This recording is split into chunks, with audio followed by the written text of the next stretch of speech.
Filipi 2 ayat 1-16. Jadi, karena dalam Kristus ada nasihat, ada penghiburan kasih, ada persekutuan roh, ada kasih mesra dan belas kasihan. Karena itu, sempurnakanlah sukacitaku dengan ini. Hendaklah kamu sehati sepikir, dalam satu kasih, satu jiwa, satu tujuan, dengan tidak mencari kepentingan sendiri atau puji-pujian yang sia-sia. Sebaliknya, hendaklah dengan rendah hati yang seorang menganggap yang lain lebih utama daripada diri sendiri. Dan janganlah tiap-tiap orang hanya memperhatikan kepentingan sendiri, tapi kepentingan orang lain juga. Hendaklah kamu dalam hidupmu bersama menaruh pikiran dan perasaan yang terdapat juga dalam Kristus Yesus, yang walaupun dalam rupa Allah, tidak menganggap kesetaraan dengan Allah itu sebagai milik yang harus dipertahankan, melainkan telah mengosongkan diri sendiri dan mengambil rupa seorang hamba dan menjadi sama dengan manusia. Dan dalam keadaan sebagai manusia, ia telah merendahkan dirinya dan taat sampai mati, bahkan sampai mati di kayu salib. Itulah sebabnya Allah sangat meninggikan dia dan mengaruniakan kepadanya nama di atas segala nama, supaya dalam nama Yesus bertekuk lutut segala yang ada di langit dan yang ada di atas bumi dan yang ada di bawah bumi, dan segala lidah mengaku Yesus Kristus adalah Tuhan, bagi kemuliaan Allah Bapa. Tetaplah kerjakan keselamatanmu, hai saudara-saudaraku yang kasih, kamu senantiasa taat. Karena itu tetaplah kerjakan keselamatanmu dengan takut dan gentar. Bukan saja seperti waktu aku masih hadir, tetapi terlebih pula sekarang waktu aku tidak hadir. Karena Allah lah yang mengerjakan di dalam kamu, baik kemauan maupun pekerjaan menurut kerelaannya. Lakukan segala sesuatu dengan tidak bersungut-sungut dan berbantah-bantahan, supaya kamu tidak beraib dan tidak bernoda sebagai anak-anak Allah, tidak bercela di tengah-tengah angkatan yang bengkok hati dan sesat, sehingga kamu bercahaya di antara mereka seperti bintang-bintang di dunia, sambil berpegang pada firman kehidupan, agar aku dapat bermegah pada hari Kristus, bahwa aku tidak percuma berlomba dan tidak percuma bersusah. Halo adik-adik dan semua pemirsa YouTube yang saya kasihi. Hari ini coba kembali dengan saya Nugroho Widi dalam acara kelas sekolah minggu kelas besar dan remaja GSJ JWS Gedung Kenanga, Jakarta. Hari ini kita akan membahas tentang satu topik yang saya sebut dengan bahwa kita semua itu adalah umat pilihan Tuhan.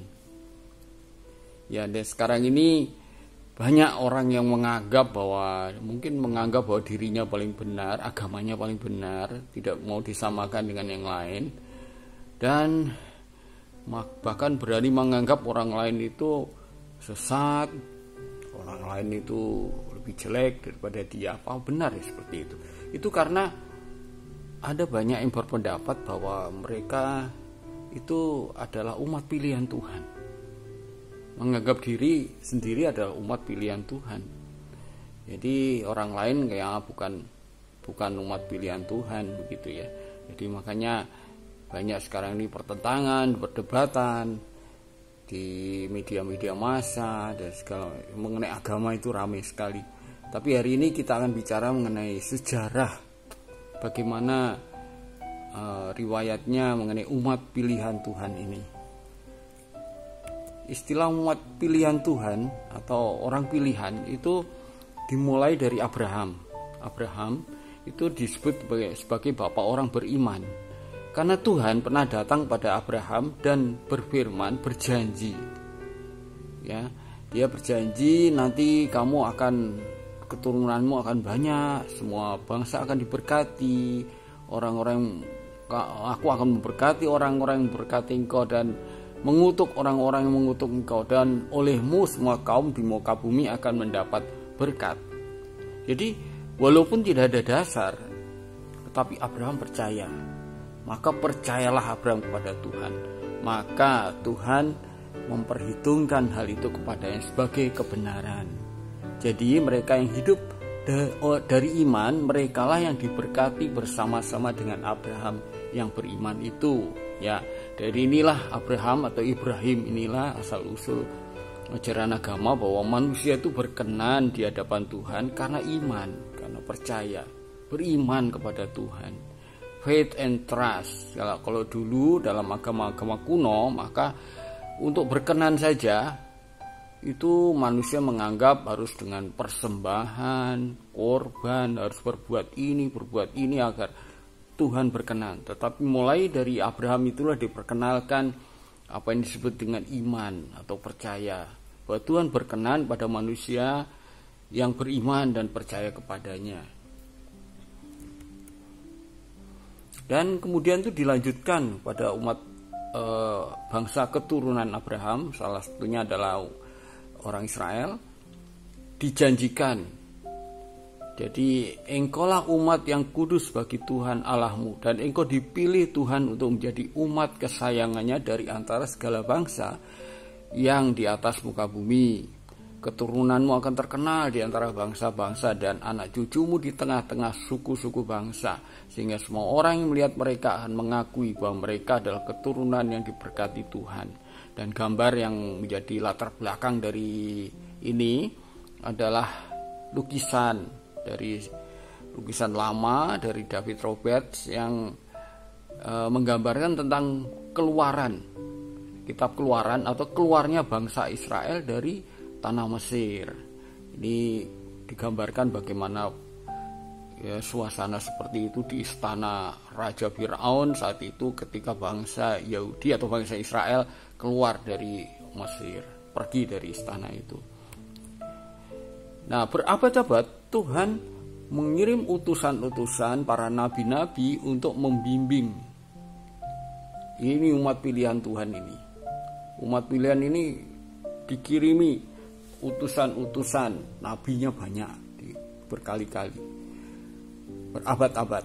Tetapi kata Yesus, maka Yesus bilang, tetapi mereka bangsa yang disebut bangsa pilihan, umat pilihan ini tidak mau menerima, sering tidak mau menerima, dan bahkan sering membunuh dan menganiaya utusan-utusan Tuhan itu. Bahkan kemudian membangun makam yang bagus-bagus, padahal nenek moyang mereka itulah yang membunuh mereka.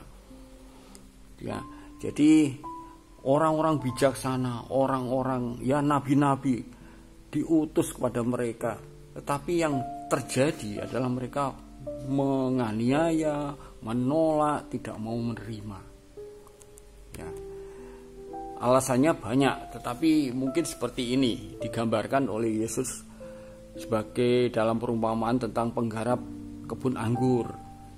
Jadi ada seorang tuan tanah katanya buka kebun anggur dan menanam pagar sekelilingnya. Dia punya karyawan banyak, kemudian dia menyewakan kebun itu pada penggarap-penggarap orang-orang lain. Nanti dia mau pergi, kemudian dia pesan nanti kembali kita bagi hasil ya, gitu. Kemudian tiba waktunya dia kirimkan utusan untuk nagih hasilnya kan. Tapi yang terjadi adalah penggarap-penggarap ini pikirannya, wah ini kita nanti kehilangan, ini berkurang pendapatan kita tangkap aja, kita bunuh saja utusan-utusan ini. Gitu. Kemudian berkali-kali dilakukan hal itu. Kemudian tuan tanah itu pikir, ya nanti saya utus anakku nggak mungkin lah mereka akan membunuhnya atau menyakitinya. Yang terjadi malah dibunuh, itu ditolak, dianiaya dan dibunuh itu anak. Ya, jadi apa yang terjadi nanti? Seandainya nanti tuan itu pulang dan membalas itu semua perbuatan itu, pasti akan dibalas dengan hebat sekali. Ya, kira-kira seperti itu gambaran saat itu orang-orang yang disebut umat pilihan Tuhan, yaitu bangsa Yahudi, orang Israel saat itu, yang sudah diperhatikan oleh Tuhan, sudah dikirimi banyak utusan untuk membimbing mereka, tapi mereka menolak. Ya. Padahal Yesus itu sendiri diutus kepada bangsa Israel, kepada umat manusia di bumi ini, untuk memberitakan tentang Injil yang baik sekali. Dia beritakan mengenai kasih, Bapa itu kasih, Tuhan itu pengasih, Allah yang pengasih dan penyayang. Tuhan itu penuh ampunan, penuh rahmat dan pengampunan. Tuhan itu baik. Ya, Allah itu roh. Rohnya dikaruniakan dalam diri manusia, sehingga firman Tuhan berkata tubuh kita adalah bait roh, rumahnya roh itu. Dan oleh karena itu kita disebut anak-anak Tuhan.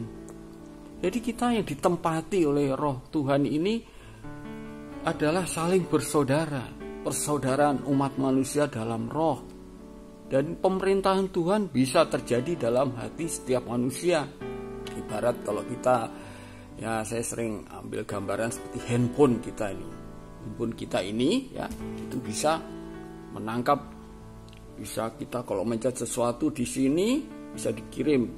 Nanti sentral sana Facebook, WhatsApp itu bisa memantau handphone saya, apa yang saya sentuh di sini, walaupun jarak jauh, tetapi tahu, mereka tahu bahwa saya ngirim sesuatu dan itu benar-benar dikirim. Demikianlah Tuhan dengan diri kita, dengan manusia, pemerintahan Tuhan. Dan firman Tuhan berkata bahwa Tuhan itu mengetahui segala sesuatu yang ada dalam pikiran manusia.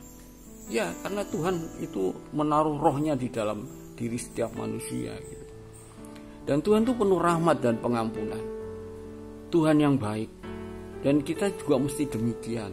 Yesus sudah menunjukkan bagaimana mengasihi, mengampuni, mengenai kebaikan dan perbuatan baik, anti kekerasan.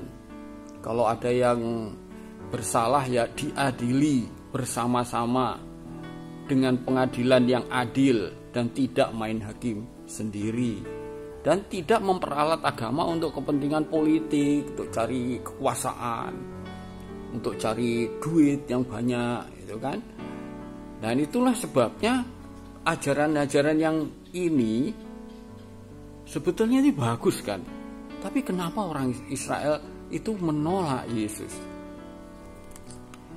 Dan itu kelihatan pada waktu Yesus mengecam dan menunjukkan, membongkar perbuatan-perbuatan dan sikap ahli-ahli Taurat dan orang-orang Farisi, orang-orang Yahudi yang katanya ulama-ulama besar ini.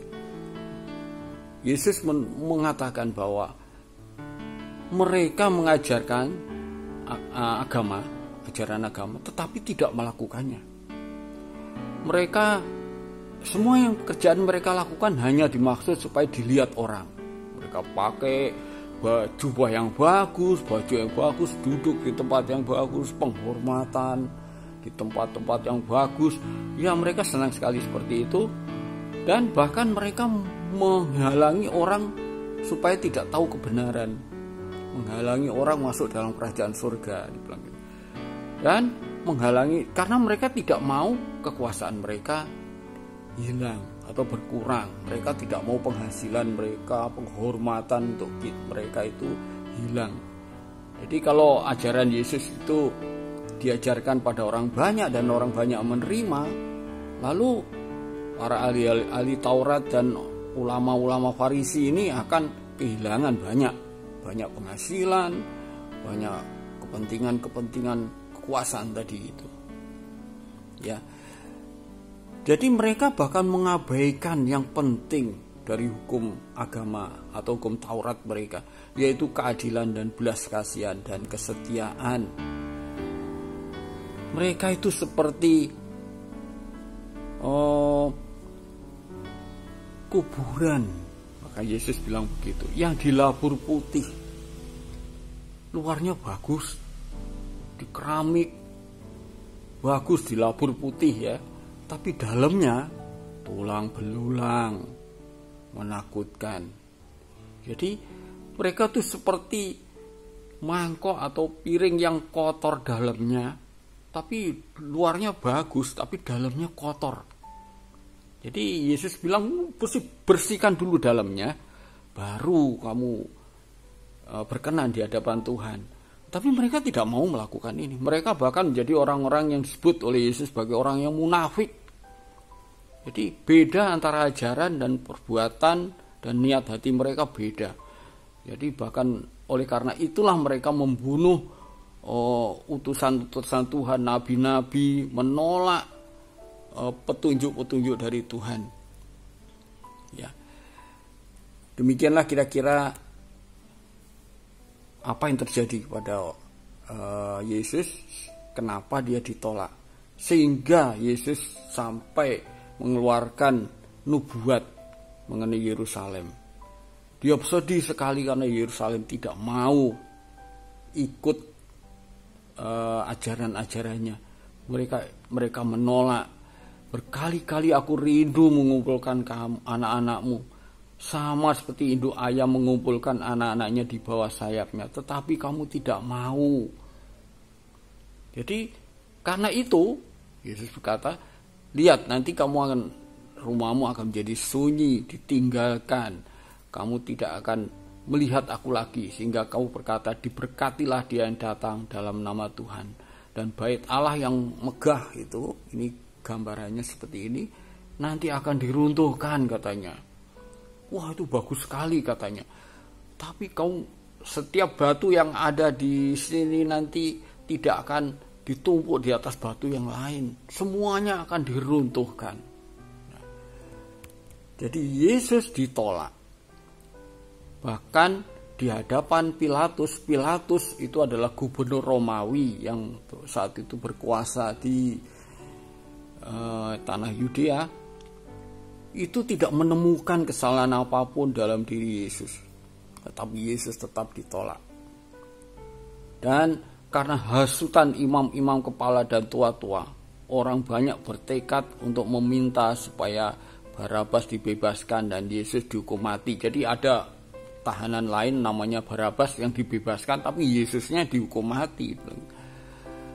Terus Pilatus nanya lagi ke mereka, jika begitu apakah yang harus kuperbuat dengan Yesus yang disebut Kristus? Mereka semua berseru, ia harus disalibkan. Tapi kejahatan apa yang telah dilakukannya? Namun mereka makin keras berteriak, ia harus disalibkan. Ya sudah, Pilatus pikir udah gak ada gunanya lagi. Dia membasuh tangannya, dia bilang, aku tidak bersalah terhadap darah orang ini. Itu urusan kamu sendiri. Dan seluruh rakyat itu menjawab, biarlah darahnya ditanggungkan ke atas kami dan atas anak-anak kami. Berani ya ngomong seperti itu pada seorang utusan dari surga, anak Allah yang datang dalam dunia. Berani mereka bilang seperti itu. Ya, Pilatus itu yang seorang yang netral, tidak menemukan kesalahan apapun. Tapi ini yang namanya pemuka-pemuka agama, kok bisa berlaku begitu jahatnya kepada sesama manusia, hanya untuk kepentingan politik mereka, supaya mereka tetap berkuasa, mereka tetap banyak uang, mereka tetap dihormati. Mereka menolak pimpinan dan utusan-utusan Tuhan itu. Dan benar Yesus disalibkan. Tetapi apa yang dikatakan Yesus terjadi. Orang Israel ini terus-menerus memberontak terhadap Roma, kekuasaan penjajah Romawi. Yesus sudah menasihatkannya, kalau mereka seandainya mereka percaya pada Yesus, mereka tidak akan memberontak. Yesus itu anti kekerasan. Jadi pemerintahan Tuhan dalam hati manusia, langsung dalam hati manusia. Ya, tidak harus di dalam kerajaan itu yang secara fisik begitu, tapi kerajaan rohani di dalam hati manusia. Tapi orang Yahudi memberontak, mengangkat senjata, menggunakan segala macam senjata. Akhirnya yang terjadi tahun 70 Masehi, Yerusalem dikepung oleh pasukan Romawi. 70.000 orang datang mengepung. Dan murid-murid Yesus itu sudah diperingatkan sebelumnya oleh Yesus. Apabila kamu lihat Yerusalem dikepung oleh tentara-tentara, ketahuilah bahwa keruntuhannya sudah dekat. Jadi cepat kamu lari, cepat lari keluar dari ini. Jadi yang terjadi adalah murid-murid Yesus itu selamat. Tetapi saat itu adalah hari Paskah, ada ratusan ribu, katanya 1 juta orang kumpul di Yerusalem, tidak bisa keluar, dijebak keliling oleh pasukan. Dan saat itulah terjadi pembunuhan besar-besaran. Ada 1 juta orang yang meninggal saat itu. Mengerikan sekali. Apa yang mereka katakan sendiri itu menimpa mereka. Ya, ini darah yang tadi dikatakan tadi pada waktu Yesus salibkan ya, seperti itu. Biar darah ini darah yang ditumpahkan ini menimpa kami dan anak-anak kami. Dan itu terjadi beneran. 1 juta orang. Dan tidak cukup itu saja, bahkan pada Perang Dunia Kedua itu pun orang Yahudi jadi sasaran juga. Kasihan, 6 juta orang itu dianiaya sampai mati, dibunuh dengan penganiayaan sistematis, birokratis, sponsori oleh negara, oleh Nazi Jerman. Dan yang kita lihat saat ini adalah salah satu camp konsentrasi yang namanya Auschwitz. Itu disitulah ada ratusan ribu orang yang meninggal. Ya, kasihan. Mereka mungkin tidak tahu apa-apa kenapa mereka harus mengalami seperti itu. Tetapi mestinya hati-hati. Ya, kalau kita tidak tahulah apa yang sehingga terjadi sehingga mereka harus tertimpa segala macam tragedi ini. Tapi itu sudah terjadi.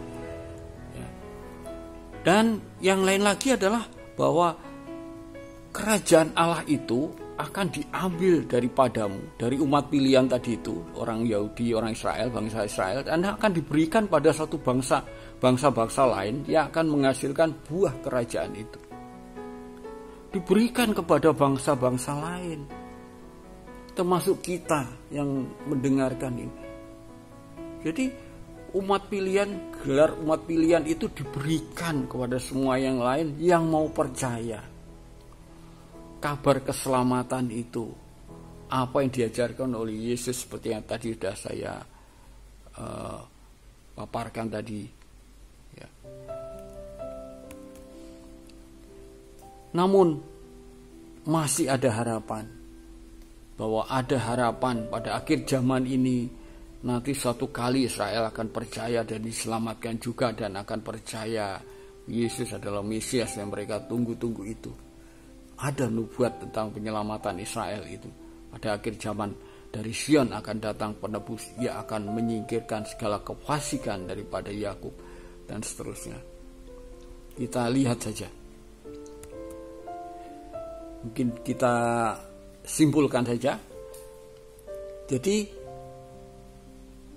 bangsa-bangsa yang menerima terang Injil tentang Tuhan yang pengasih, perdamaian dunia, pemerintahan Tuhan yang rohani, mengenai pengampunan, tidak saling balas dendam, dan persaudaraan umat manusia, itu mereka akan mengalami damai dan kemakmuran. Itu ajaran-ajaran Yesus semuanya. Sebaliknya, kota-kota dan bangsa-bangsa yang menolak terang Injil dan terus berusaha saling balas dendam, saling bermusuhan satu sama lain, itu akan mengalami bencana dan perang yang tidak ada berhentinya. Dan kita perlu waspada saat ini, karena ideologi yang ekstrim yang menganjurkan perang, revolusi, agama yang dipolitisir, agama yang dikomersilkan, semua itu tidak membawa kepada kebenaran, tetapi diperalat untuk kepentingan manusia di dunia, tujuan manusia di dunia ini saja. Jadi kalau kita lihat ada sekarang konflik di Palestina, Israel dan segala macam, itu harusnya bisa berhenti kalau mereka belajar untuk tidak mendendam. Karena dendam dari nenek moyang mereka bawa, mereka tidak mau saling mengampuni, dan mereka terus bertarung. Akhirnya pihak-pihak lain ikut campur dan mengambil keuntungan dari itu. Nah, sekarang siapa umat pilihan itu sekarang? Jadi kamu lihat bahwa mereka yang hidup dari iman, mereka itulah anak-anak Abraham. Kamu hidup dari iman? Percaya pada Tuhan? Kamu adalah anak-anak Abraham. Jadi mereka yang hidup dari iman, mereka lah yang diberkati bersama-sama dengan Abraham yang beriman itu. Kamulah yang mewarisi nubuat-nubuat itu dan mendapat bagian dalam perjanjian yang telah diadakan Allah dengan nenek moyang kita. ketika ia berfirman pada Abraham, oleh keturunanmu semua bangsa di bumi akan diberkati. Tetapi kamulah bangsa yang terpilih, kamu yang percaya pada ajaran-ajaran disampaikan oleh Yesus ini. Kamulah bangsa yang terpilih, imamat yang rajani, bangsa yang kudus, umat kepunyaan Allah sendiri, supaya kamu memberitakan perbuatan-perbuatan yang besar dari Dia yang telah memanggil kamu keluar dari kegelapan kepada terangnya yang ajaib. Nah, sekali lagi tadi ajaran-ajaran pokok Yesus yang ini mengenai kasih, Bapa yang pengasih, Allah yang roh, Allah yang memerintah dalam kehidupan manusia langsung, diri kita adalah anak-anak Tuhan, persaudaraan manusia dalam roh, Tuhan yang penuh rahmat dan pengampunan, Tuhan yang anti kekerasan, pengadilan yang adil, tidak memperalat agama untuk kepentingan politik dan bisnis. Mari kita lakukan itu. Inilah ajaran-ajaran yang penting sekali yang bisa mendatangkan perdamaian untuk dunia ini dan kemakmuran untuk hidup kita. Kasih, rahmat, pengampunan, dan pelayanan. Jadi mari sebagai penutup saya akan membacakan ini, kamu dengarkan. Inilah janji Tuhan untuk kamu. Sebab engkaulah umat yang kudus bagi Tuhan Allahmu. Engkaulah yang dipilih oleh Tuhan Allahmu dari segala bangsa di atas muka bumi untuk menjadi umat kesayangannya. Oleh keturunanmu lah semua bangsa di bumi akan mendapat berkat, karena engkau mendengarkan firman-Ku. Aku akan memberkati orang-orang yang memberkati engkau, dan mengutuk orang-orang yang mengutuk engkau. Dan olehmu semua kaum di muka bumi akan mendapat berkat. Aku akan membuat banyak keturunanmu seperti bintang di langit. Aku akan memberikan kepada keturunanmu seluruh negeri ini, dan oleh keturunanmu semua bangsa di bumi akan mendapat berkat. Keturunanmu akan terkenal di antara bangsa-bangsa, dan anak cucumu di tengah-tengah suku-suku bangsa, sehingga semua mereka yang melihat, mereka akan mengakui bahwa mereka adalah keturunan yang diberkati Tuhan. Dan ini semua janji-janji Tuhan itu diberikan pada kita yang percaya. Itulah luar biasanya Tuhan itu, ya. Walaupun yang tadi dibilang umat pilihan Tuhan itu menolak, dan itu akibatnya semua janji itu diberikan kepada bangsa yang lain yang mau percaya. Jadi kalau kita percaya, kalau kita beriman pada Tuhan, kita melakukan dan setia kepada Tuhan, kita akan melihat banyak janji dan pertolongan Tuhan di dalam kehidupan kita. Doa-doa kita didengar, banyak doa dikabulkan, ya banyak. Walaupun kita tidak sadar, tetapi ada banyak hal Tuhan campur tangan dalam kehidupan kita, dan Tuhan memberkati hidup kita. Dan akhirnya sekali lagi saya bacakan, tetapi kamulah bangsa yang terpilih, imamat yang rajani, bangsa yang kudus, umat kepunyaan Allah sendiri, supaya kamu memberitakan perbuatan-perbuatan yang besar dari Dia yang telah memanggil kamu keluar dari kegelapan kepada terangnya yang ajaib. Lakukan ini. Tuhan memberkati. Amin. 1 Tesalonika 2 ayat 11. Dan itulah sebabnya Allah mendatangkan kesesatan atas mereka yang menjebakkan mereka percaya akan dusta. 1 Tesalonika 2 ayat 11. Kamu tahu betapa kami seperti bapa terhadap anak-anaknya, telah menasehati kamu dan menguatkan hatimu seorang demi seorang. Salam ini 1 Tesalonika 2 ayat 11. Kamu tahu betapa kami seperti bapa terhadap anak-anaknya, telah menasihati kamu dan menguatkan hatimu seorang demi seorang. Terima kasih. Pada minggu ini adalah 1 Tesalonika pasal 2 ayat 11. Kamu tahu betapa kami seperti bapa terhadap anak-anaknya, yang telah menasehati dan telah menguatkan hatimu seorang demi seorang.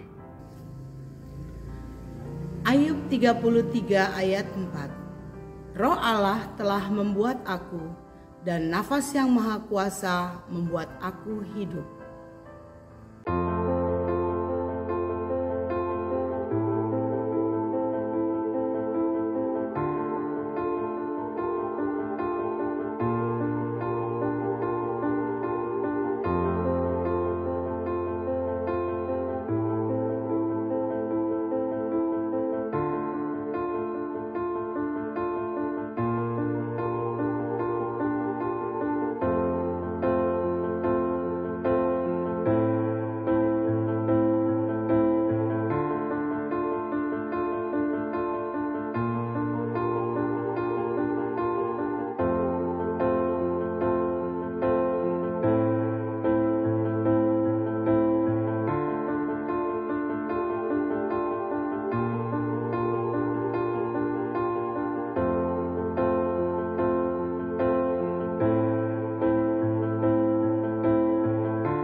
Adik-adik, tadi kita sudah mendengarkan kebenaran firman Allah. Kita juga sudah membacakan ayat hafalan dari minggu yang lalu. Nah, saatnya kita akan masuk di dalam doa. Kakak akan mengajak adik-adik berdoa Bapa kami. Namun sebelum itu kakak akan berdoa terlebih dahulu untuk kebenaran firman Allah, dan kemudian kakak akan mengajak adik-adik untuk mengucapkan doa Bapa kami bersama-sama. Mari kita bersatu di dalam doa. Bapa, terima kasih untuk kebenaran firman Allah yang telah kami dengar. Biarlah firman-Mu itu menjadi kekuatan bagi kami. Firman-Mu itu akan terus menuntun kami, membimbing kami, mengajar kami, mengubahkan kami dan memperbaharui kami untuk kami hidup di dalam kebenaran firman Allah, dan kami menjadi pelaku-pelaku daripada firman-Mu. Terima kasih ya Bapa, di dalam nama Tuhan Yesus Kristus yang adalah juru selamat kami yang baik, yang telah mengajar kami berdoa. Bapa kami yang ada di surga, dikuduskanlah namamu, datanglah kerajaan-Mu, jadilah kehendak-Mu di bumi seperti di surga. Berikanlah kami pada hari ini makanan kami yang secukupnya, dan ampunilah kami akan segala kesalahan kami, seperti kami sudah mengampuni orang yang bersalah kepada kami. Dan janganlah membawa kami ke dalam pencobaan, tetapi lepaskanlah kami daripada yang jahat, karena Engkaulah yang punya kerajaan dan kuasa dan kemuliaan sampai selama-lamanya. Haleluya. Amin.